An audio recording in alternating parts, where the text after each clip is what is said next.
At my daughter's beach wedding, just as the sun was sinking into the waves off the coast of Cape Cod, her new husband leaned toward me and said with a smirk, $50,000 for the luxury of being part of this celebration?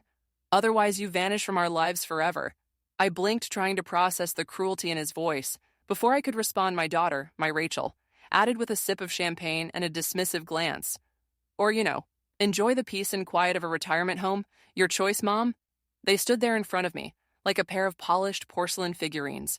Glamorous, confident, unshakable in their entitlement.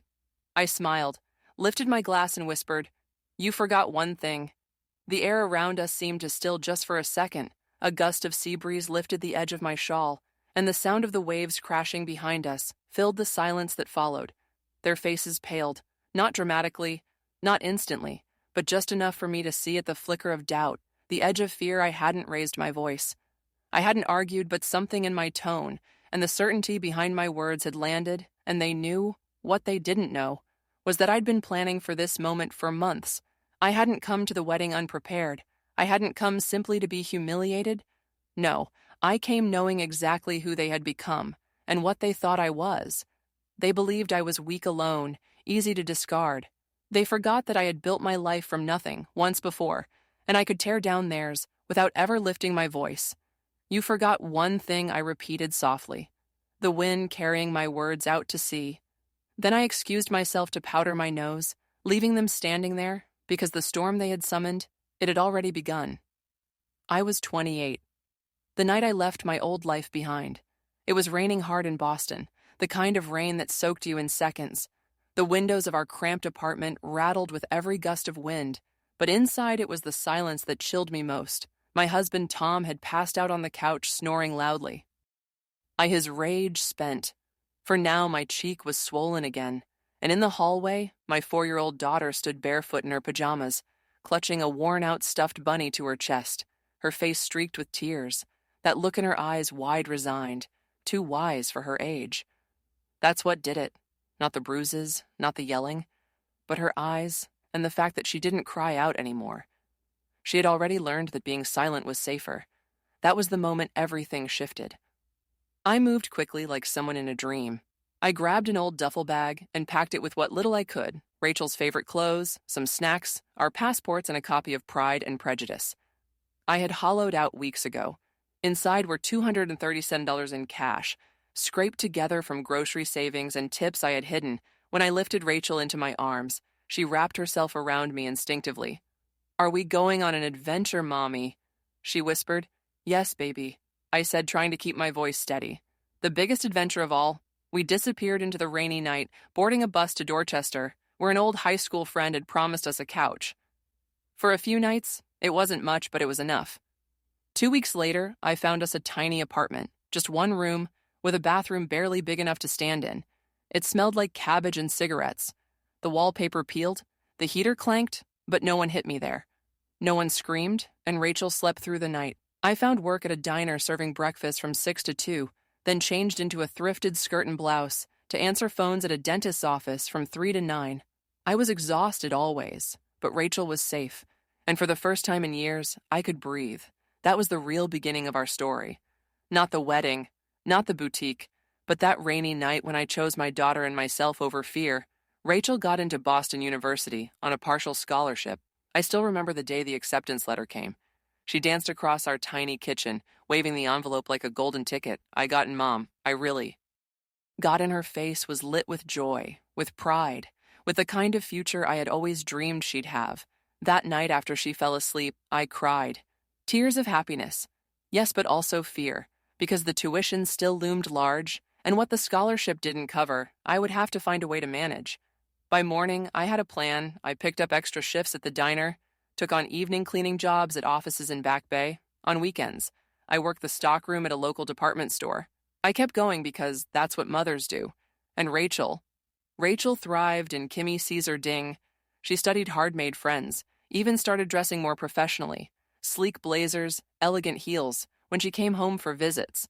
She'd tell me about her marketing classes, her group projects, her dreams of launching something big, a brand, a boutique, something elegant and modern. She spoke about it with stars in her eyes. After graduation, the call came at nearly midnight. I had just gotten home from a double shift and was about to collapse into bed. "Mom," she said, her voice trembling. "I think I found it. A storefront small but full of character, exposed brick, original hardwood, big windows. It's perfect," she said breathlessly. "I can see it all, the displays, the collections, the feel of it. But I need help. I need startup money. I know it's a lot to ask, but how much I asked?" She hesitated. 97,000. The number knocked the air out of me. That was more than I had in savings. But then I thought of the one thing I protected all these years, my retirement fund, modest but consistent. Every paycheck, every month, a little, tucked away for a someday that never quite came. I met with Sarah Miller the next day, my friend from high school, now a paralegal at a respected Boston law firm. Years ago, I'd let her sleep on my pull-out couch when her marriage fell apart. Now she sat across from me in a downtown office, reviewing the paperwork to liquidate my future. "You're sure about this?" she asked. Unsure, but Sarah wasn't done. She added something extra. Partnership. IP papers, you'll retain 51% ownership, she said firmly. Rachel will be the face, but you'll be protected. I hesitated, but she insisted. This isn't about control. It's about security for both of you. Rachel signed the papers without reading them. She was too busy dreaming. 3 months later, Rachel's closet opened with cheese platters, plastic flutes of sparkling wine, and a stack of handwritten invitations. I stood in the back watching her shine. The boutique was beautiful. She was radiant, and I was happy to be her silent partner because this was the dream, ours. For a while, everything felt like it was falling into place. The boutique grew slowly at first. Sales were modest. Rent was tight. Rachel worked 14-hour days, window displays late into the night, back and forth with designers, running her own social media, answering emails herself.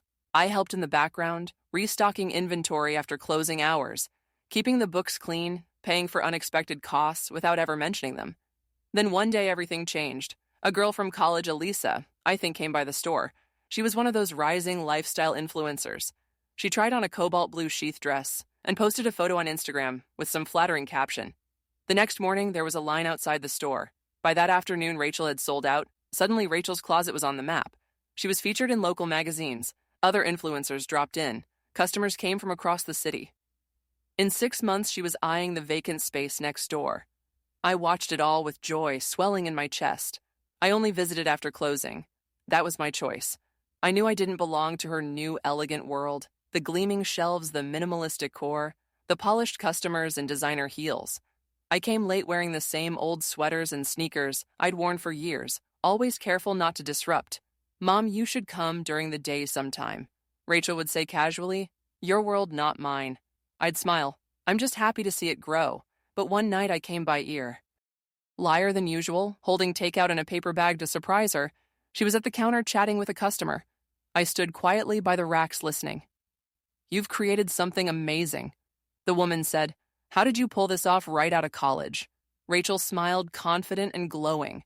"I built it from nothing," she said. "Just hard work and a clear vision. No one handed me anything." Her voice was light. Her words were knives. I built it from nothing. Nobody handed me anything. I turned and left without saying a word. The bag of food still clutched in my hand. Outside, I leaned against the brick wall, trying to steady my breath. That was the night I realized I had disappeared from her story. Not just quietly, not accidentally. I erased. I wasn't part of the narrative anymore. I was just the shadow behind the light. A few months after that night, Rachel met David Harrington, she introduced him briefly, at a Chamber of Commerce gala, where she was being honored as one of Boston's top entrepreneurs. Under 30, I had gone with her, my first time stepping into her world in public, dressed in a clearance rack navy dress and with my hair done at a salon. For the first time in years, David was polished, wealthy, confident, the kind of man who said your name once and then never forgot it. I could see right away he liked power, and Rachel in her sleek heels and boutique success looked like a perfect match for the world he came from. Within weeks, they were inseparable. Dinners were canceled. Calls went unanswered. She was swept up in his world. Rooftop parties, wine tastings, vacations in the Hamptons. When we did talk, David's name came up constantly. David thinks the boutique could go global. David's parents know investors. David's teaching me how real businesses scale. He spoke in buzzwords, and she repeated them like scripture. Then one day, I learned about their engagement from Facebook. A photo, her hand on his chest. A diamond the size of a grape sparkling in the sunlight, I said yes to forever. The caption read, "No, foe." Knee call no warning. I called her that night. "Oh, Mom," she said, breathless with excitement. "I was going to tell you we've been celebrating. Isn't it amazing?" Amazing wasn't the word I had in mind. 2 days later, I received a message that wasn't meant for me. It was a screenshot from David to Rachel. "Your mom can't sit with my family at the dinner. My parents would be horrified. Put her at the vendor table." I stared at the screen, waiting for her reply, waiting for her to stand up for me. But no defense came. Just another message to me. 7 minutes later, "Mom, can you believe? The florist wants $200 for eucalyptus branches. This wedding is so stressful." That night I stopped by her apartment unannounced. She wasn't home, but her laptop was open on the kitchen counter, and there it was, a tab labeled FMA Management, a full strategy document, bullet points, outlining how to keep me out of sight at key moments, how to extract maximum financial support while minimizing my visibility. A comment from David after the wedding: "It'll be easier to create distance." I closed the laptop and stood in silence. They weren't just forgetting me. They were planning to use me and discard me. And that's when I called Sarah. "I need you," I said, "and I need you not to ask questions." Yet Sarah didn't hesitate. The very next day, we met in her home office. Legal pads, file folders, and coffee mugs filled the room, like a war room in progress. If I activate my majority ownership, I asked, "What does that actually allow me to do?" Sarah looked me in the eyes. "It means you can initiate a full audit, freeze the business accounts, revoke any unauthorized contracts, and if necessary, take back control of operations." I nodded. "But I won't move unless they give me a reason," I said. She raised a brow. "What will the trigger be?" I didn't answer then, but I knew, and it came on Rachel's wedding day, on that Cape Cod beach, under strings of fairy lights and soft jazz, floating from rented speakers, when David turned to me, drink in hand, and said with a smile too lish to be sincere, $50,000, pay it or vanish forever, when Rachel, in her custom white gown, echoed him with a tone so casual, it cut deeper than any scream, or enjoy your solitude in a retirement home. That was the moment, the one they never saw coming. I lifted my glass slowly, savoring the bitter champagne, then whispered the words I had rehearsed in my mind for weeks. "You forgot one thing." Their smirks faltered. The flicker of fear in their eyes was brief, but it was there, and it was all I needed. "I need to powder my nose," I said lightly. Then I walked away, heels clicking on stone heart, calm for the first time in years, not out of revenge, but because the moment had arrived, the signal was ready, and so was I. I didn't go to the restroom. Instead, I walked past the marble-floored corridor, across the deck and down the narrow wooden boardwalk that curved between the dunes there, tucked in a small alcove facing the ocean. I sat on a weathered bench and pulled out my phone. The sun was setting, casting gold over the waves. I typed one sentence, "Sandcastle time." Within moments, Sarah replied, "Understood. Packages delivering now. Legal team standing by. Are you okay?" I stared at the horizon for a long beat, then responded, "I will be 7 minutes. That's how long I stayed on that bench. Just long enough to let go of the last strand of hope, that my daughter would choose love over image, truth over performance. Then I brushed the sand from my shoes, and made my way back toward the reception, this time from a different angle, staying along the outer path to observe unseen.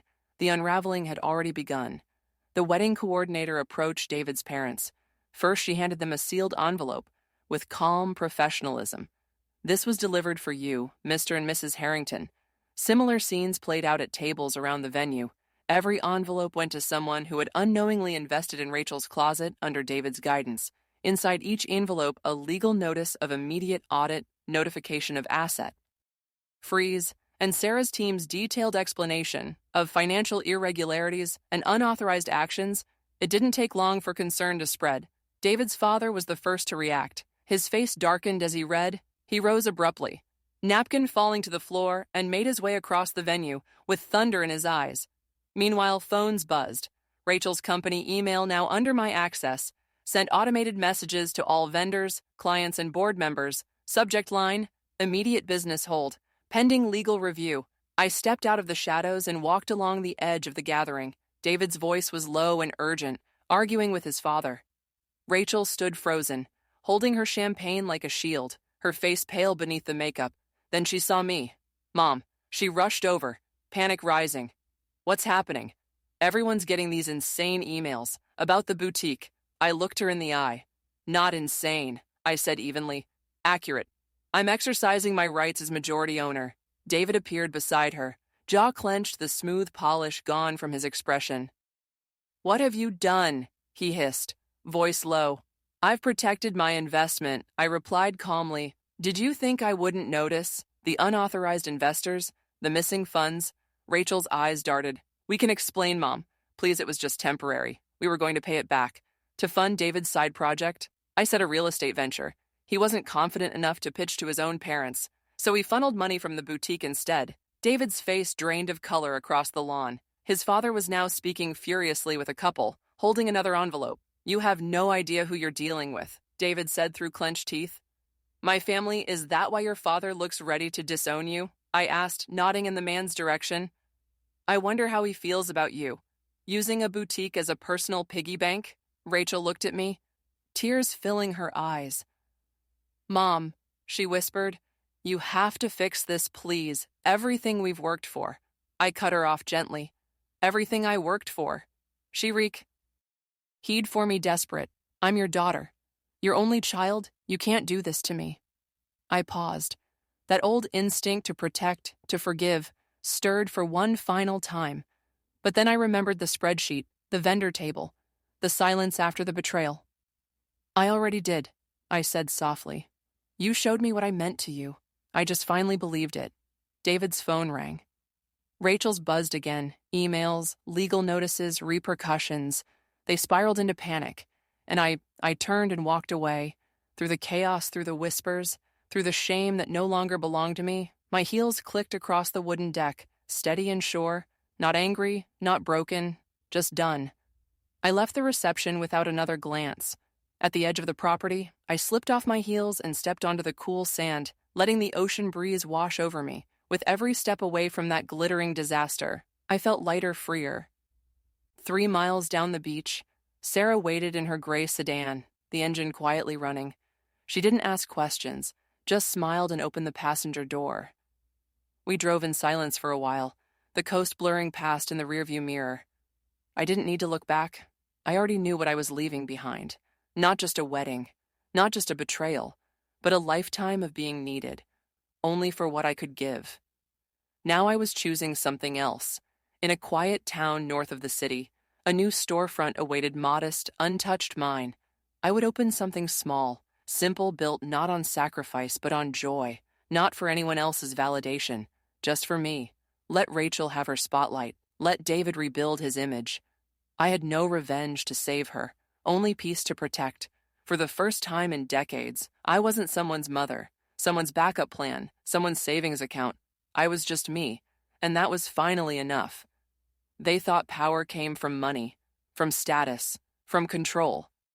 But true power, the kind that shakes the ground beneath the entitled, comes quietly, from a woman who has already survived everything once. She didn't come to the wedding to beg for love. She came prepared, calm, graceful, unstoppable. Her revenge wasn't loud, it was legal. And when the waves swallowed the last light of that Cape Cod sunset, so too did they swallow the illusion that she was ever powerless. Thank you for watching this video. Share your thoughts in the comments. I truly value every story and every voice. Don't forget to subscribe to Tears and Strength and share this video with your friends.